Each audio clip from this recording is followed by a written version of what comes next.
Le SEO off-site. Alors, qu'est-ce que le SEO off-site? C'est tout simplement tout ce qui concerne l'extérieur de votre site. Donc jusqu'à maintenant, je vous ai montré comment structurer votre site de manière interne, comment rédiger vos pages web, comment les articuler de manière organisée. Mais maintenant, il convient de faire connaître votre site dans le monde du web. Et donc, ce que l'on va faire, ça s'appelle du SEO off-site. Bien évidemment, avant de vous lancer dans le SEO off-site, vous avez déjà bien sûr vu euh, dans l'ordre les modules précédents sur le SEO on-site et vous avez surtout mis en place toutes les stratégies que je vous ai montrées précédemment. Le SEO off-site se met en place via ce qu'on appelle des backlinks ou liens entrants. Qu'est-ce qu'un backlink? Un backlink, ça va tout simplement être un lien qui va être sur un autre site que le vôtre et qui va renvoyer vers votre propre site. Le but, bien évidemment, c'est que ce lien-là pointe soit vers votre page d'accueil, soit vers une fiche produit, une page de collection, suivant ce que vous voulez optimiser à l'instant T. Je vous montrerai par la suite une stratégie de netlinking pour que vous sachiez précisément vers quoi renvoyer en priorité. Un backlink, il doit être optimisé, c'est-à-dire que le backlink doit être posé sur un site à la fois thématique, mais aussi qui a de la notoriété, c'est-à-dire qui est connu aux yeux de Google, mais aussi, et ça c'est le mieux, aux yeux des utilisateurs. Également, donc, pour rappel, la différence entre nofollow et dofollow, je vous renvoie vers le module correspondant sur la différence entre les deux. Mais rapidement, pour rappeler cela, le nofollow, le lien ne délivre pas de puissance. Le dofollow, le lien délivre de la puissance vers la page sur laquelle il redirige. Donc nous, bien évidemment, c'est ce qu'on veut, c'est de la puissance, hein, c'est ce que vous voulez tous sur vos sites web. Donc, vous allez devoir vous assurer que le lien soit en dofollow, que le backlink soit en dofollow. Arrivé à ce stade-là, et avant de passer à l'exemple concret pour que vous compreniez bien les notions concernant les backlinks, sachez que vous verrez forcément des offres passer en termes d'achat de backlinks, donc vous proposant 5, 10, 15 000 backlinks à mettre sur votre site. Sachez que ça ne sert strictement à rien. Ça ne respecte absolument pas les points que je vous ai cités au-dessus. Vous n'êtes pas sûr que les liens sont en dofollow. Les sites sont complètement éclatés au sol. Bref, ne faites pas ça. Je vous montrerai comment obtenir des liens pertinents, sachant que dans le domaine des backlinks, il est plus important d'avoir de la qualité que de la quantité. J'ai des exemples concrets de sites dans mon entourage euh, avec des sites qui rankent sur Google sans avoir nécessairement beaucoup de backlinks, mais en ayant seulement quelques backlinks qui sont extrêmement puissants. Donc encore une fois, et pour terminer avec ça, n'achetez pas des liens sous la forme de packs de 10 000, 15, 20 000 backlinks sur des sites comme Fiverr ou 5 euros. Allez, maintenant je vais vous montrer concrètement ce qu'est un backlink sur un exemple de site. Donc, me voici sur une page, un article de blog tout simplement qui parle des chapeaux pour hommes. Donc j'ai changé, hein, je ne parle plus des bohèmes maintenant, je parle des chapeaux pour hommes pour un petit peu innover. Ici, donc on a des chapeaux qui sont proposés. Donc là, on en a 10.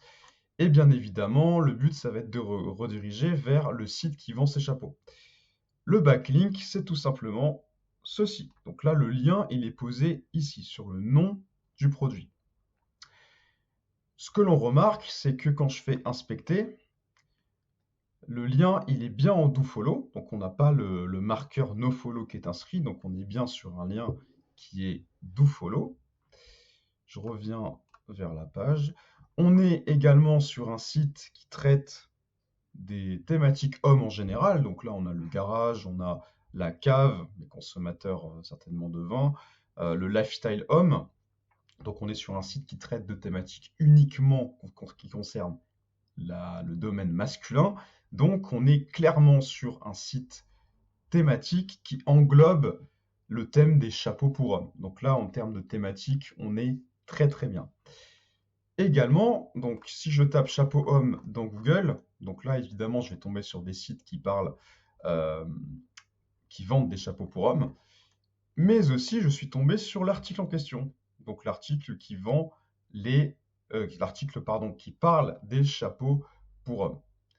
Donc bien évidemment, ça montre que le site qui est ici, il est déjà connu de tous, il est bien ranké sur Google, et c'est, on peut dire, une référence dans le domaine des sites pour hommes. Clairement, quand tu vois un site qui est ranké à ce niveau-là, ça veut dire que il est bien connu déjà aux yeux de Google notamment. On remarque également qu'il y a une certaine qualité de rédaction, donc avec pas mal, avec une introduction, un développement, et également on va voir s'il y a une conclusion ou pas, peu importe, hein, mais on voit déjà qu'il est très bien structuré, le site est beau, bref, mettre un backlink sur un site comme ça, c'est vraiment tout bénef si vous vendez par exemple, là dans ce cas-là, des chapeaux pour hommes.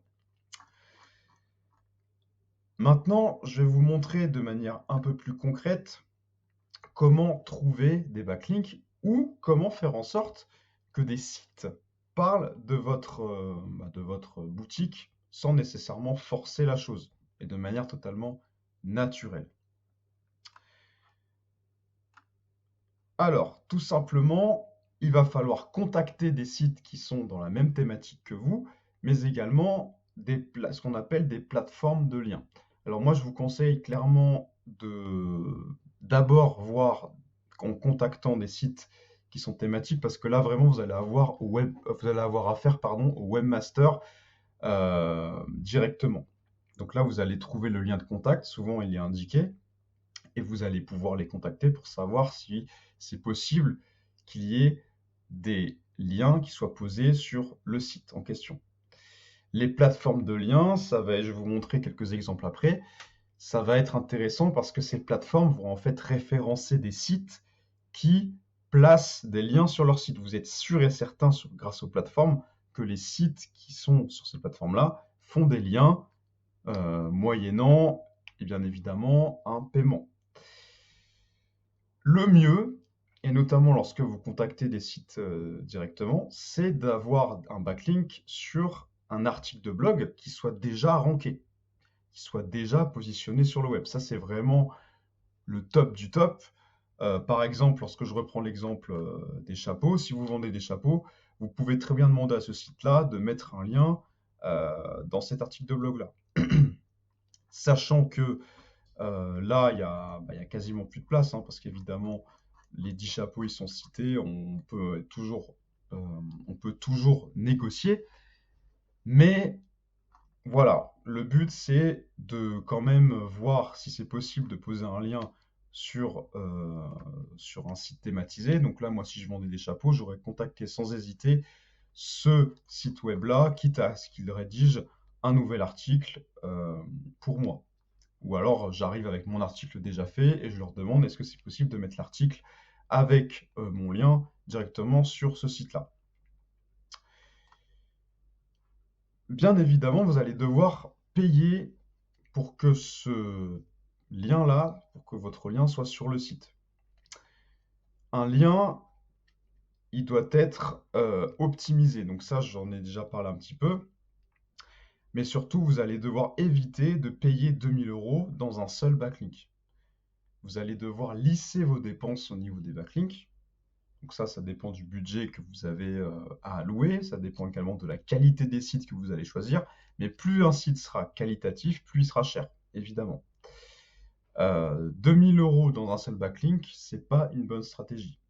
Vous aurez des sites qui proposent, des sites pertinents en plus qui proposeront de tels tarifs, mais ça ne sert à rien de dépenser 2000 € dans un seul backlink pour ensuite ne plus jamais poser de backlink pendant 6 mois, par exemple. Donc, vaut mieux poser 10 backlinks à 200 € qu'un seul à 2000 € par exemple. Au niveau de l'encre de lien, donc l'encre de lien, c'est tout simplement ce qui va être souligné par le lien. Donc là, l'encre de lien, c'est par exemple ici, donc le lien, il est ici. L'encre, c'est Panama écru. Ça concerne, dans dans cet exemple-là, pardon, le titre du produit. Je crois que c'est la même chose pour la suite. Oui, c'est bien le cas. L'encre de lien doit être optimisée. Donc l'encre de lien doit être optimisée. C'est-à-dire que là, on a, par exemple, là on vend des chapeaux, c'est le titre du produit qui est mis sous l'encre de lien. Donc là, on est bien dans le cadre d'une encre optimisée. Après, vous pouvez évidemment varier les encres qui sont plus ou moins optimisées. Moi, je conseille quand même de mettre au moins un lien qui soit semi-optimisé. Par exemple, là, un lien qui serait semi-optimisé, ce serait ce beau chapeau. Donc, c'est un peu plus vague que le nom du produit, mais ça reste quand même optimisé parce qu'on a le mot-clé chapeau. Donc, moi, je conseille quand même de rester globalement optimisé, même si vous pouvez varier avec des encres qui sont un petit peu moins optimisées. Ce qu'on peut faire aussi dans l'univers du netlinking, donc le netlinking, c'est vrai que je n'ai pas expliqué la définition, le netlinking c'est le fait de poser des liens, tout simplement le fait de poser des liens. Analyser les backlinks d'un concurrent, c'est une stratégie qui peut s'avérer pertinente si vous ne trouvez pas des sites à contacter tout de suite. Alors, comment analyser les backlinks d'un concurrent? Donc on peut le faire via l'outil SEO Olympus. Donc là, j'ai tapé par exemple la boutique qui vend des chapeaux hommes, donc la boutique référence qui est classée première sur Google, donc ici. Supposons que je veuille vendre des chapeaux, j'ai pris le premier dans les pages de recherche Google, je l'ai rentré dans SEO Olympus, et là, j'ai l'ensemble des sites qui ont été utilisés par chapellerie-traclette.com, pardon, pour mettre en place la stratégie de netlinking. Donc là, je vois qu'il a quand même beaucoup de sites thématisés parce que j'ai chapeauconseil.net, artisanchapeau.com, casquetteconseil.net, congrèsfab.com, bref, des sites qui sont quand même bien thématisés, qui ont l'air de qualité. Ce sont des liens qui sont dofollow. Donc encore une fois, nous ce qu'on veut c'est uniquement des liens en dofollow. Le nofollow ne sert à rien dans votre stratégie de netlinking. Et puis vous avez la page web sur laquelle ça redirige. Donc là on voit qu'il a bien varié les pages web sur lesquelles il redirige. D'ailleurs je vais vous parler de ça maintenant. Comment savoir vers quelle page rediriger? Moi je vous conseille au tout début de rediriger uniquement et tout d'abord vers votre page d'accueil. C'est la page d'accueil, c'est la page qui a le plus de puissance sur tout votre site web. Lui accorder de la notoriété, c'est quelque chose qui est tout à fait naturel. La page d'accueil, c'est la première page sur laquelle la majorité de vos prospects peuvent atterrir. Donc il est très important d'avoir une notoriété accrue sur cette page-là, d'autant plus que la page d'accueil va ensuite diluer l'ensemble de la puissance obtenue via les backlinks, ça va diluer sur l'ensemble de votre site. Donc c'est quelque chose qui est très pertinent à mon sens, notamment au début, vous allez tout d'abord commencer donc par faire des backlinks qui redirigent vers votre page d'accueil.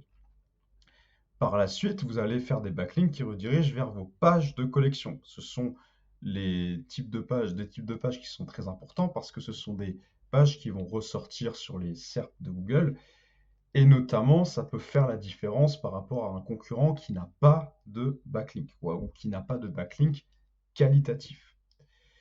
Et enfin, et ça c'est en dernier lieu, vous allez poser des backlinks vers vos pages produits. Alors là, évidemment, dans le cas où vous avez 800 produits, vous n'allez pas poser des backlinks sur tous vos produits. Mais ce qui peut être intéressant de faire, c'est de poser des backlinks vers les produits où il y a un volume de recherche important, de quelques centaines de recherches par exemple.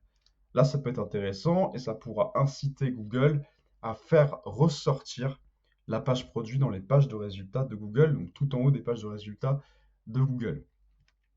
Plus globalement, et lorsque vous êtes arrivé au fait de mettre des backlinks sur vos pages produits, je vous conseille néanmoins de continuer à mettre des backlinks sur vos pages de collection et aussi sur votre page d'accueil. Sachant que la majorité des backlinks seront d'abord sur votre page d'accueil, ensuite sur votre page de collection, et ensuite vous en aurez moins sur vos pages produits, car ce sont les pages qui ont le moins de puissance. Ce que vous devez retenir ici, c'est que vos backlinks devront d'abord rediriger vers vos pages les plus puissantes et vous aurez ensuite en placer sur vos pages les moins puissantes. Mais visez en priorité les pages les plus puissantes de votre site et notamment évidemment par la page d'accueil. Donc je vous remercie d'avoir suivi ce module qui était un petit peu plus technique que les autres. Si vous avez des questions, n'hésitez pas à les noter, on y répondra ensemble dans une FAQ. Et moi je vous donne rendez-vous donc pour la suite de cette formation gratuite. Allez, à plus.